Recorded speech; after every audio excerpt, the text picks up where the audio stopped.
Hello everyone, come to ई पाठशाला। It's on. Hope कि आप सभी अच्छे होंगे। ये है इस वीडियो के टारगेटेड ऑडियंस। ये फोटोसिंथेसिस का ही कंटिन्यूड वीडियो है। तो स्टार्ट करते हैं फोटोसिंथेसिस पार्ट 3। अब हम डिस्कस करेंगे फोटोसिंथेसिस के सेकेंड नंबर के रॉ मटेरियल्स पे, जिसे कार्बन डाइऑक्साइड कहते हैं। जो ज़मीन में प्लांट ग्रो करते हैं वो एटमॉस्फेयर से कार्बन डाइऑक्साइड ले लेते हैं, एयर से कार्बन डाइऑक्साइड ले लेते हैं। और जो एक्वेटिक प्लांट्स हैं जो वाटर में ग्रो करते हैं वो कार्बन डाइऑक्साइड वाटर से लेते हैं। एटमॉस्फेयर में 0.036% कार्बन डाइऑक्साइड होता है। ये कार्बन डाइऑक्साइड लीफ में स्टोमेटा के थ्रू इंटर करते हैं। स्टोमेटा टर्गर ऑपरेटेड वाल्व के जैसा काम करता है। फ्रेंड्स, टर्गर ऑपरेटेड का मतलब है कि यहाँ एक तरह का प्रेशर जनरेट होता है। एक प्रेशर की वजह से ये वाल्व खुलता और बंद होता है। ये वाल्व क्या है? स्टोमेटा है। जैसे आप अपने नल को ओपन या क्लोज करते हैं, उसी तरह से ये स्टोमेटा भी ओपन और क्लोज होता है। तो एक तरह का प्रेशर यहाँ जनरेट होता है जिसकी वजह से ये ओपन और क्लोज होता है। फ्रेंड्स, जब मैंने आपको गार्ड सेल्स पढ़ाया था तब वहाँ मैंने बताया था कि इनर साइड वाला वॉल जो इसका होता है वो थिक होता है और आउटर साइड वाला वॉल इसका कैसा होता है? थिन होता है। इस डायग्राम को देखिए, यहाँ एक क्लोज स्टोमेटा है और यहाँ एक ओपन स्टोमेटा है। यहाँ आप देख सक रहे हैं कैसा प्रेशर जनरेट हुआ है, कैसे यहाँ पर एक खिंचाव सा महसूस हो रहा है। तो फ्रेंड, ये टर्गर ऑपरेटेड वाल्व कैसे खुलता है? यहाँ पोटेशियम आयन का इन्फ्लक्स होता है। मतलब पोटेशियम आयन सेल के अंदर आता है, जिसके वजह से ये गार्ड सेल्स फूल जाता है और कर्व्ड हो जाता है। पहले तो आपको पता है कि ये फ्लैट होते हैं, मगर जब इसमें पोटेशियम आयन्स और वाटर इंटर करते हैं तो ये फूल कर किडनी शेप्ड का हो जाता है और इसी की वजह से इसके बीच में एक पोर जनरेट हो जाता है। इस डायग्राम में पोटेशियम आयन का रोल दिखाया गया है कि कैसे इसके वजह से स्टोमेटा ओपन होता है और क्लोज होता है। इस डायग्राम में आपको जो रेड डॉट्स नज़र आ रहा है ये पोटेशियम आयन्स हैं। अगर आप यहाँ देखते हैं, इस वाले फिगर में देखते हैं फ्रेंड्स, तो यहाँ स्टोमेटा क्लोज्ड है और आप देख सकते हैं कि गार्ड सेल के बाहर कितने सारे पोटेशियम आयन्स हैं और अंदर बहुत ही कम मात्रा में है। वाटर भी बाहर की तरफ जा रहा है, इसी कारण यहाँ पोर जनरेट नहीं हुआ है। और इस स्टोमेटा के ओपन वाले डायग्राम में आप क्या देखते हैं कि गार्ड सेल के बाहर में पोटेशियम आयंस बहुत कम है और अंदर बहुत ही ज़्यादा है और यहाँ वाटर भी अंदर की तरफ आ रहा है, जिसकी वजह से ये गार्ड सेल कर्व्ड हो गया और एक पोर जनरेट हो गया है। स्टोमेटा जनरली डे टाइम में ओपन रहता है, दिन के समय में ओपन रहता है। नेचर में कुछ एक्सेप्शंस है जो प्लांट्स नाइट में स्टोमेटा अपना ओपन करते हैं, उनके बारे में भी आप हायर क्लासेस में पढ़िएगा। ये कार्बन डाइऑक्साइड जो वो फोटोसिंथेसिस के समय अपने अंदर ले रहे हैं वो आउटसाइड इन्वायरमेंट से डिफ्यूज़न के थ्रू ले रहे हैं। फोटोसिंथेसिस करते समय प्लांट रिस्पिरेशन भी करते हैं, ये मत भूलिएगा, क्योंकि ये भी लिविंग थिंग है, इसको भी रिस्पिरेशन की ज़रूरत है। रिस्पिरेशन के समय जो कार्बन डाइऑक्साइड प्रोड्यूस होता है, इसमें से कुछ कार्बन डाइऑक्साइड प्लांट अपने बॉडी से ही ले लेते हैं दिन के समय, क्योंकि प्लांट को सिर्फ CO2 का रिक्वायरमेंट दिन के समय ही होता है जब वो फोटोसिंथेसिस करते हैं। रात में तो वो हमारी तरह ऑक्सीजन लेते हैं और CO2 छोड़ते हैं, और ये जो CO2 उन्होंने छोड़ा है वो अनयूटिलाइज्ड रह जाता है, क्योंकि रात में प्लांट फोटोसिंथेसिस नहीं करते हैं, तो ये CO2 बिल्कुल इन्वायरमेंट में वैसा ही पड़ा रहता है। ये देखिए, इस तरह से मामला चलता है। दिन में प्लांट्स कार्बन डाइऑक्साइड लेते हैं और ऑक्सीजन छोड़ते हैं, मगर रात में वो भी हमारी तरह कार्बन डाइऑक्साइड छोड़ते हैं और ऑक्सीजन लेते हैं। इसीलिए कहा जाता है कि रात में पेड़ के नीचे ना सोएं, क्योंकि ट्री भी उस समय रिस्पिरेशन कर रहा होता है। आप जिस पेड़ के नीचे सोए हैं वो भी कार्बन डाइऑक्साइड छोड़ रहा है और ऑक्सीजन ले रहा है। आप भी ऑक्सीजन ले रहे हैं और कार्बन डाइऑक्साइड छोड़ रहे हैं। तो इस एरिया में क्या होता है कि कार्बन डाइऑक्साइड का अमाउंट बहुत ज़्यादा बढ़ जाता है, जिससे आपको घुटन महसूस होती है। इमेजिन कीजिए कि आप एक हॉल में हैं और वहाँ बहुत ज़्यादा क्राउड है। इमेजिन क्या कीजिएगा, हम इंडियंस को तो वैसे भी भीड़ भाड़ वाली जगह जाना पसंद होता है, जैसे कि मैरिजेस या फिर मेला। अगर आप कभी गए हैं तो वहाँ आप क्राउड के बीच में क्या फील करते हैं कि आपका दम घुटने लगता है, आप फ्रेश एयर के लिए वहाँ से दूर जाते हैं। ठीक उसी तरह रात में भी आपका पेड़ के नीचे दम घुटता है। जहाँ आप सोचते हैं आप फ्रेश एयर के लिए जा रहे हैं, वहीं पर जाने से आपका दम घुटता है। और फिर कुछ लोग ऐसा सोचते हैं कि वहाँ बहुत सारे भूत हैं, डर के मारे पीपल पेड़ के नीचे सोते भी नहीं कि वहाँ पुरानी चुड़ैल आ जाएगी। इवनिंग के समय और अर्ली मॉर्निंग के समय जब लाइट इंटेंसिटी लो होता है, तब फोटोसिंथेसिस में यूटिलाइज होने वाले कार्बन डाइऑक्साइड और रिस्पिरेशन से रिलीज होने वाले कार्बन डाइऑक्साइड का रेट क्या हो जाता है, जस्ट बैलेंस हो जाता है। और एक ऐसा कंडीशन हो जाता है जिस कंडीशन में हम कहते हैं कि फोटोसिंथेसाइज करने वाले जो प्लांट के ऑर्गन हैं, ना ही वो CO2 एब्जॉर्ब कर रहे हैं, ना ही वो रिलीज़ कर रहे हैं, जिसे हम कॉम्पेंसेशन पॉइंट भी कहते हैं। ये एक ग्राफ है, यहाँ आप देख सकते हैं कि एक तरफ रेट ऑफ प्रोसेस दिखाया जा रहा है, मतलब फोटोसिंथेसिस का रेट दिखाया जा रहा है, और दूसरी तरफ लाइट की इंटेंसिटी दिखाई जा रही है। और यहाँ आपको रिस्पिरेशन दिखाया जा रहा है रेड लाइन में, और ये लाइन फोटोसिंथेसिस शो कर रही है, ग्रीन लाइन फोटोसिंथेसिस शो कर रही है। अगर आप इस पॉइंट सी को देखें तो आप इस पॉइंट सी में क्या देखेंगे, जितना कि रिस्पिरेशन हो रहा है उतना ही फोटोसिंथेसिस हो रहा है। यही क्या है, कंपनसेशन पॉइंट कहलाता है, जहाँ जितना कार्बन डाइऑक्साइड छोड़ा गया है उतना ही कार्बन डाइऑक्साइड लिया भी गया है। फ्रेंड्स, ये एक बहुत ही सिंप्लीफाइड डायग्राम है जहाँ फोटोसिंथेसिस और रिस्पिरेशन के रेट का रिलेशन दिखाया गया है। एक तरफ आप देखिएगा तो कार्बन डाइऑक्साइड अपटेक का रेट बताया जा रहा है और दूसरी तरफ लाइट इंटेंसिटी। ये वाले लाइन फोटोसिंथेसिस दिखा रही है और ये वाले लाइन रेस्पिरेशन। फ्रेंड्स, ये कंपनसेशन पॉइंट है जहाँ फोटोसिंथेसिस और रिस्पिरेशन का रेट क्या है, इक्वल है। यहाँ नंबर 2 के डायग्राम में आप देखें तो फोटोसिंथेसिस और रिस्पिरेशन दोनों ही स्टॉप है, मतलब दोनों प्रोसेस रुके नहीं है, दोनों ही एक इक्विलिब्रियम स्टेट में पहुँच गए हैं। मतलब जितना फोटोसिंथेसिस हो रहा है उतना ही रिस्पिरेशन भी हो रहा है। और उससे नीचे अगर कॉम्पनसेशन पॉइंट से नीचे आप देखें तो रिस्पिरेशन का रेट ज़्यादा है और फोटोसिंथेसिस का रेट क्या है, कम है। यहाँ आप देख पा रहे हैं रिस्पिरेशन भैया आगे आगे दौड़ रहा है और फोटोसिंथेसिस उसके पीछे पीछे भाग रहा है। और कंपनसेशन से ऊपर की तरफ आप बढ़ें तो आप देखेंगे कि फोटोसिंथेसिस का रेट ऊपर भाग रहा है और रिस्पिरेशन का रेट कम हो रहा है। यहाँ आप देखिए कि फोटोसिंथेसिस भैया आगे आगे दौड़ रहे हैं और रिस्पिरेशन भैया पीछे हो गए हैं, फोटोसिंथेसिस के पीछे भाग रहे हैं। Carbon dioxide is necessary for photosynthesis. इस एक्सपेरिमेंट के थ्रू आप जानेंगे कि कार्बन डाइऑक्साइड फोटोसिंथेसिस के लिए ज़रूरी है। यहाँ 2 पॉट है, 2 सेटअप है, एक सेटअप है ए और दूसरा है B. Pot A and pot B दोनों ही बेल जार से कवर्ड है। पॉट ए में एक वॉच ग्लास है जिसके अंदर पोटेशियम हाइड्रोक्साइड रखा हुआ है, जो कि पार्ट बी में नहीं है। यहाँ भी सिर्फ हम ऑब्जर्वेशन के ऊपर डिस्कस करेंगे। सेट बी के लीव्स जहाँ पर पोटेशियम हाइड्रोक्साइड सॉल्यूशन नहीं था, एब्सेंट था, उसके लीफ को अगर हम डिटेक्ट करेंगे तो ये ब्लू ब्लैक कलर दिएगा। और यही चीज़ अगर हम सेट ए के लीव्स के साथ करेंगे जहाँ की पोटेशियम हाइड्रोक्साइड सॉल्यूशन रखा गया था, तो वो पेल ब्लू कलर का हो जाएगा। तो ये तो वही वाली बात हो गई जहाँ हमने क्लोरोफिल के बारे में सीखा था कि सेट ए क्या हो जाएगा, ब्लू ब्लैक हो जाएगा। क्यों? क्योंकि यहाँ पर फोटोसिंथेसिस हुआ था, तो ये आयोडीन सॉल्यूशन के साथ ब्लू ब्लैक कलर देगा। इससे क्या पता चलता है कि इसके बेल जार के अंदर कार्बन डाइऑक्साइड गैस प्रेजेंट था, तभी तो इसने फोटोसिंथेसिस किया। और कार्बन डाइऑक्साइड क्यों प्रेजेंट था? क्योंकि यहाँ पर पोटेशियम हाइड्रोक्साइड सॉल्यूशन एब्सेंट था, नहीं था। सेट बी वाले प्लांट का अगर लीफ को डिटेक्ट करें तो वहाँ पर बिल्कुल भी स्टार्च अवेलेबल नहीं था, क्योंकि वहाँ फोटोसिंथेसिस हुआ ही नहीं।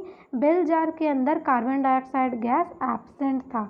क्यों? क्योंकि वहाँ पर पोटेशियम हाइड्रोक्साइड का सॉल्यूशन था, जो कार्बन डाइऑक्साइड को क्या कर लिया, एब्जॉर्ब कर लिया, और कार्बन डाइऑक्साइड के एब्सेंस में प्लांट फोटोसिंथेसिस नहीं कर पाया और स्टार्च नहीं बना पाया।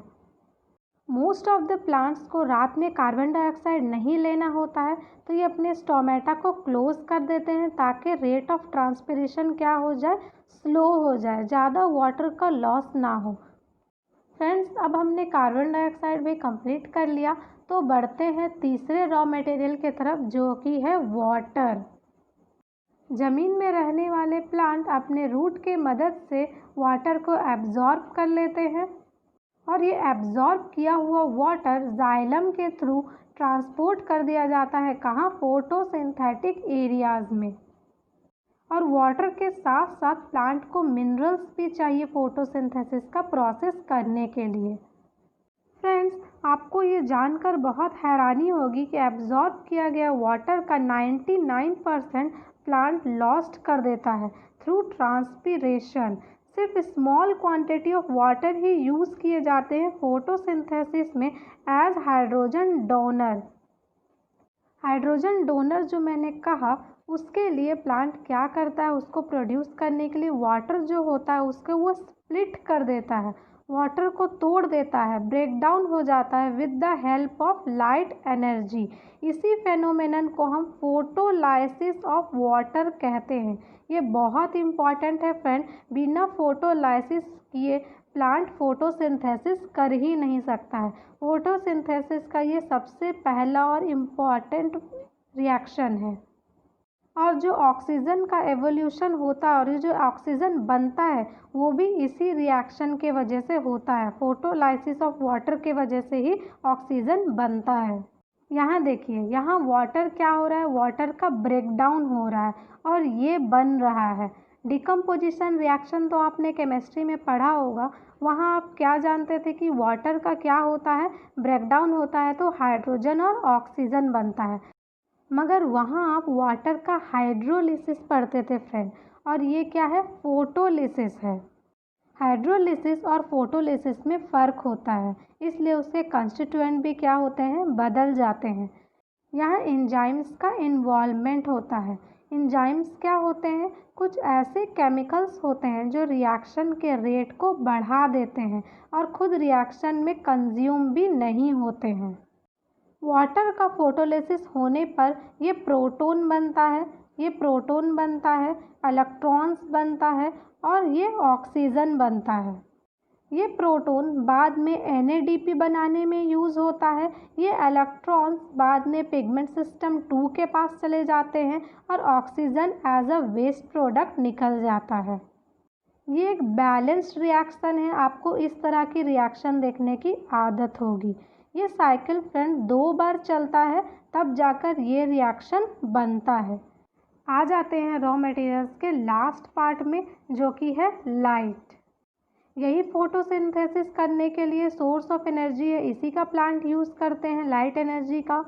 जिसे हम लाइट कहते हैं फ्रेंड्स, वो इलेक्ट्रोमैग्नेटिक रेडिएशन का विजिबल पार्ट है, जिसे हम देख पाते हैं।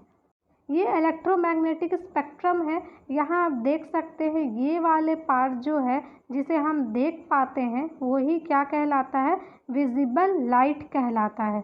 ये 400 नैनोमीटर से शुरू होता है और 700 नैनोमीटर पर एंड होता है। इसके बाद के और इसके पहले के जो वेवलेंथ है वो हम अपने आँखों से तो नहीं देख सकते। हमारी आंखें सिर्फ विजिबल लाइट को देख सकती हैं, जिसे फिजिक्स में आपने विबज्योर के नाम से भी पढ़ा होगा। ये वो कलर्स हैं जो हम देख सकते हैं। ना ही हम अल्ट्रावायलेट रेज देख सकते हैं, X ray, gamma rays, infrared, microwaves, radio waves, इस तरह के वेव्स हम नहीं देख सकते हैं। फोटोसिंथेटिकली एक्टिव रेडिएशन, पार, ये वो वेवलेंथ है जिसमें प्लांट बहुत ही एक्टिवली फोटोसिंथेसिस करता है, जो कि 400 से लेके 700 नैनोमीटर है। यहाँ nm छूट गया है, नैनोमीटर छूट गया है, प्लीज़ आप यहाँ पर इंक्लूड कर लीजिएगा। स्मॉल में N एंड M। लीजिए मैंने लगा ही दिया। थोड़ा गंदा दिख रहा है मगर फिर भी आपको समझ में आ जाएगा। NM का मतलब नैनोमीटर। प्लांट को फोटोसिंथेसिस करने के लिए नेचुरल सोर्स सन की ज़रूरत तो पड़ती है, मगर कुछ एक्सपेरिमेंट्स में हमने पाया है कि प्लांट आर्टिफिशियल लाइट से भी फोटोसिंथेसिस कर सकते हैं। मोस्टली प्लांट विजिबल लाइट के ब्लू, वायलेट और रेड पार्ट में लाइट ज़्यादा एब्जॉर्ब करते हैं। ब्लू वायलेट लाइट ज़्यादा एनर्जी कैरी करता है as compare to red light. Photosynthesis सबसे कम लीस्ट ग्रीन लाइट में होता है, क्योंकि ग्रीन लाइट क्या करता है, प्लांट रिफ्लेक्ट बैक कर देता है। फ्रेंड्स, ये लाइट वाले पार्ट से बहुत सारे कॉम्पिटिटिव एग्ज़ाम्स में क्वेश्चन पूछा जाता है, इसीलिए आप लाइट वाले पार्ट को बहुत अच्छे से याद कर लीजिएगा। यहाँ पर मैंने सारे पॉइंट में ही स्टार मार्क दिया है। इस ग्राफ में एक्स एक्सिस में लाइट की वेवलेंथ दी गई है और वाई एक्सिस में क्लोरोप्लास्ट के पिगमेंट कितना लाइट एब्जॉर्ब करते हैं वो दिया गया है। फ्रेंड्स, ये जो 400 से 500 की रेंज है, पर्पल टू ब्लू कलर की रेंज है, यहाँ आप देखेंगे कि सबसे ज़्यादा लाइट एनर्जी यहाँ एब्जॉर्ब की जा रही है। क्लोरोफिल ए, क्लोरोफिल बी और कैरोटीनॉइड यहाँ सबसे ज़्यादा लाइट एनर्जी क्या कर रहे हैं, एब्जॉर्ब कर रहे हैं। अगर आप ये ग्रीन कलर की रेंज को देखेंगे जो कि 500 से 600 के बीच में है, ग्रीन टू येलोइश रेंज, तो वहाँ आप क्या देखते हैं कि लाइट का एब्जॉर्प्शन बहुत ही ज़्यादा कम है। तो यहाँ फोटोसिंथेसिस का रेट भी इस लाइट में क्या होगा, बहुत ही ज़्यादा कम होगा।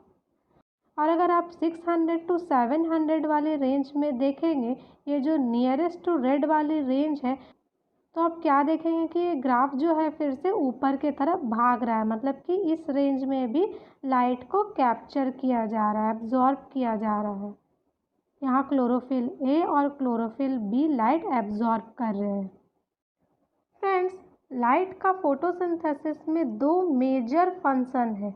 नंबर 1 है फोटोलाइसिस ऑफ वाटर और नंबर 2 है क्लोरोफिल का एक्साइटेशन करवाना, ताकि वो इलेक्ट्रॉन्स को क्या करे, एमिट करे।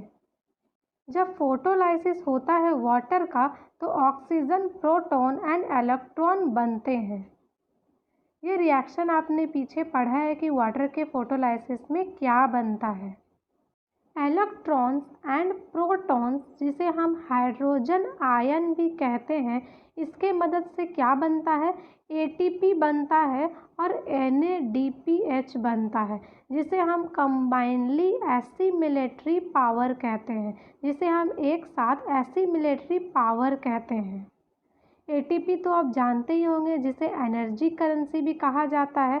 NADPH भी आप नेक्स्ट वीडियो के आने से जान जाएंगे। ये एसिमिलेटरी पावर होते हैं। ये सारे टर्म्स फ्रेंड आपके नेक्स्ट वीडियो में क्लियर हो जाने वाले हैं। इस डायग्राम में देखिए कि लाइट एनर्जी क्या करता है। ये वाटर का फोटोलाइसिस कराता है और साथ में क्लोरोफिल को भी एक्साइट कर देता है। फोटोलाइसिस के बाद ऑक्सीजन तो रिलीज़ हो जाता है। ये जो प्रोटॉन होता है, हाइड्रोजन आयन होता है, वो NADPH को बनवाने में मदद करता है। ये इलेक्ट्रॉन क्लोरोफिल के पास चला जाता है, क्लोरोफिल भी कुछ इलेक्ट्रॉन रिलीज़ करते हैं, वो फिर ATP बनाने में मदद करता है।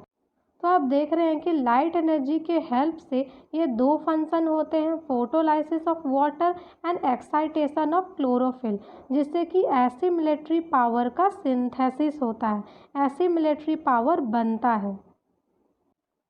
फ्रेंड्स, आई नो कि वीडियो थोड़ा ज़्यादा लेंदी हो गया है, मगर मुझे रॉ मटेरियल्स का ये सारा कंटेंट इसी वीडियो में पूरा करना था, और फोटोसिंथेसिस का जो बायोकेमिकल प्रोसेस है वो मुझे नेक्स्ट वीडियो में पूरा कंप्लीट करना है। तो मे बी वो वीडियो भी थोड़ा लेंदी हो जाए, मगर आप प्लीज़ इस वीडियो को अगर एक साथ नहीं देख सकते हैं तो इस वीडियो के कंटेंट को डिवाइड कर लीजिए और थोड़ा थोड़ा हिस्सा को देखिए और थोड़े थोड़े पार्ट का नोट बनाइए, क्योंकि फ्रेंड्स पढ़ना तो आपको है ही, आज नहीं तो कल ये लॉकडाउन तो खुल ही जाने वाला है और एक साथ आपके ऊपर बहुत ज़्यादा स्ट्रेस आ जाने वाला है। तो आप अभी ही घर बैठे थोड़ा थोड़ा पढ़ते रहिए, सिलेबस को थोड़ा थोड़ा कंप्लीट करते रहिए, नोट्स बनाते रहिए और जो भी आपका डाउट है आप मुझसे पूछ सकते हैं। अगर आपको वीडियो के किसी भी कंटेंट में कोई भी प्रॉब्लम आती है तो आप मुझे कमेंट कर सकते हैं कमेंट बॉक्स में। और अगर आप मुझे कुछ सजेशन देना चाहते हैं, मेरे वीडियो की किसी भी कमी को बताना चाहते हैं, तो आप मोस्ट वेलकम है। आप प्लीज़ मुझे बताइए और अपने टॉपिक्स भी सजेस्ट कीजिए ताकि मुझे पता चले कि मुझ में क्या कमी है और आपको क्या पढ़ना है। आप मुझे डायरेक्टली मेल कर सकते हैं मेरे जीमेल पर, और मैंने आपको अपना फेसबुक का आईडी भी बता दिया है, आप वहाँ भी जाकर मुझसे कांटेक्ट कर सकते हैं अपने क्वेरीज़ के लिए। थैंक यू फ्रेंड्स वीडियो को पूरा देखने के लिए। अगर ये वीडियो आपको हेल्पफुल लगता है तो वीडियो को लाइक कीजिए, अपने दोस्तों के साथ शेयर कीजिए, सब्सक्राइब कीजिए मेरे चैनल को कम टू ई पाठशाला, बेल आइकन को प्रेस कर लीजिए ताकि आने वाले वीडियोस के नोटिफिकेशन आपको मिलते रहें। और अपने एक्सपीरियंस और ये वीडियो आपको कैसा लगा आप कमेंट करके ज़रूर बताइएगा फ्रेंड्स। तो फिर मिलते हैं नेक्स्ट वीडियो में। Till then bye bye and stay safe.